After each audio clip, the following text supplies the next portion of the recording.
నేను ఒక ఫోటో చూపిస్తాను.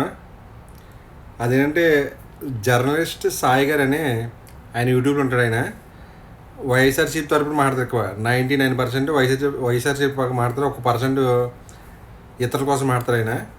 ఆయన పెట్టిన పోస్ట్ అంటే ఆటో డ్రైవర్లకి దసరా నుండి ఏడాదికి 15,000 వాహన మిత్ర కింద ఇస్తానన్న బాబు ప్రకటనపై మీ అభిప్రాయం. మంచి నిర్ణయం అని చెప్పి 60%. ఓకే, చూసుకోండి. సరైన నిర్ణయం కాదు అని చెప్పి 31%. ఇది నేను చెప్పడానికి కారణం ఏంటంటే అతనికి సబ్స్క్రైబర్ ఉంటారు కదా, వాళ్ళందరూ కూడా వైఎస్ఆర్సీపీ సంబంధించిన వాళ్ళే. 90%, 99% వైఎస్ఆర్సీపీ సంబంధించిన వాళ్ళు. ఎందుకంటే ఇతను వైఎస్ఆర్సీపీ పక్కన మాట్లాడతారు కాబట్టి వాళ్ళందరూ సబ్స్క్రైబ్ అంటే వాళ్ళకు కూడా 60% మంచి నిర్ణయం చెప్పారు. ఓకేనా, 31% సరైన నిర్ణయం కాదని చెప్పారు. మిగతాది ఏమి చెప్పలేము. ఇక్కడ నాకు వచ్చిన ఆలోచన అంటే 31% ఉన్నారు కదా, వాళ్ళు వైఎస్ఆర్సీపీ సంబంధించారు కదా, వాళ్ళ మొన్నటి వరకు ఏం చేశారు? ఆటో డ్రైవర్లకు అన్యాయం జరుగుతుందని చెప్పారు అన్నారు కదా. ఫ్రీ బస్ పెట్టడం వల్ల ఆటో డ్రైవర్లకు అన్యాయం జరుగుతుంది అని చెప్పింది వాళ్ళే కదా. మరి అలాంటి వాళ్ళే ఇప్పుడు 15,000 వాహన మిత్ర కింద ఇస్తానంటే ఎందుకు వీళ్ళకి కరెక్ట్ కాదనిపిస్తుంది? వీళ్ళకి ఎందుకు ఇది సరైన నిర్ణయం కాదనుకున్నారు? అలా చెప్పండి. మీది నిజంగా వీళ్ళు ఆటో డ్రైవర్లు శ్రేయస్ కోరే వాళ్ళు అయితే 31% కూడా మంచి నిర్ణయం అని చెప్పి ఎందుకు ఒప్పుకోవట్లేదు? సరేనా, అది విషయం పక్కన పెట్టండి. జర్నలిస్ట్ సాయి అంటే పక్కా వైఎస్ఆర్సీపీ మనిషి. అలాంటి మనిషి యూట్యూబ్లో కూడా 60% మంచి నిర్ణయం అని చెప్పి ఓటేశారంటే ఒకసారి ఊహించుకోండి. అంటే వైఎస్ఆర్సీపీ వాళ్ళకి కూడా 15,000 వాహన మిత్ర ఇవ్వడం ఇష్టం అనమాట. ఓకే, అంటే కూటమి ప్రభుత్వం పరిపాలన చాలామంది అంటే 60% వైఎస్ఆర్సీపీ కార్యకర్తలకు ఇష్టపడుతున్నారు. 31% మాత్రమే ఇది సరైన నిర్ణయం కాదన్నారు. అంటే వాళ్ళకి ఇష్టం లేదు. ఇటు కూటమి ప్రభుత్వం ఆటో డ్రైవర్లకి డబ్బులు ఇవ్వడం ఇష్టం లేదు, ఇటు ఫ్రీ బస్ పెట్టడం ఇష్టం లేదు. అంటే వాళ్ళకి కావాలని మాట్లాడే మాటలు మాటల్లో. ఓకేనా, అవునా? ఒకవేళ నిజంగా ఆటో డ్రైవర్ మీద ప్రేమ ఉంటే ఇప్పుడు ఏమందరూ మంచి నిర్ణయం అని చెప్పి నిర్ణయం తీసుకోవాలి. 15,000 ఇస్తున్నారంటే మంచిదే కదా. మరి ఇప్పుడు ఎందుకు కాదనుకుంటున్నారు ఇలా? అంటే జస్ట్ వాళ్ళు డ్రామా మనిషి మాటలు. ఇక్కడ 60% చూసావా, 100కి 60%, 100కి 100% కూడా వీళ్ళు వైఎస్ఆర్సీపీ సంబంధించిన మనుషులే. కానీ వీళ్ళు ఆటో డ్రైవర్లు మంచి కోరి మంచి నిర్ణయం అని చెప్పి ఒప్పుకున్నారు. ఏదైనా ఒప్పుకోవడం ఉంటుంది అన్నమాట. ఓటమే గెలుపు ఏదేమైనా మనం ఒప్పుకోవాలి. ఓడిపోయినా ఒప్పుకోవాలి, గెలిచి మనం నిరూపించుకోవాలి. ఓకేనా. ఇంకోటి నేను చెప్పాల్సిన ఇంకో విషయం ఏంటంటే జనసేన కార్యకర్తలు మొదటిసారి చేసిన తప్పు ఏంటంటే ఒక ఆర్ఎంపీ డాక్టర్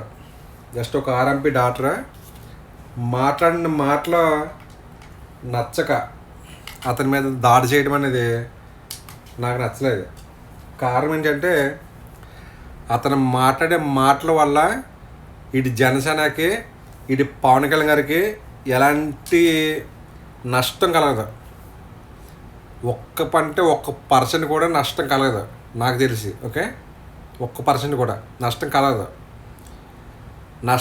నష్టం ఎవరు కలిగించారంటే జోసెఫ్ అనే ఒక యూట్యూబర్ ఒకనొక టైంలో వైఎస్ఆర్సీపీకి ఎగ్నెస్ట్గా మాట్లాడి జనసేన సపోర్ట్గా మాట్లాడిన వ్యక్తి ఈరోజు అదే వ్యక్తి జనసేనకి ఎగ్నెస్ట్ వైఎస్ఆర్సీపీకి సపోర్ట్గా మాట్లాడుతున్నాడు.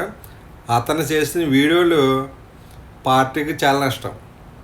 ఓకే, మీరు ఆర్ఎంపీ డాక్టర్ మాట్లాడిన మాటలో మీకు కోపం వచ్చి అతని చేత క్షమాపణ చెప్పించుకున్న మీరు వీడి చేత ఎందుకు క్షమాపణ చెప్పించుకోలేకపోతున్నారు? ఓకే, అంటే వాడి మీద మీరు దాడికెళ్ళమని నేను చెప్తలే, వాడితో గొడవపడమని నేను చెప్తలే, వాడి దగ్గరికి మీరు వెళ్ళండి.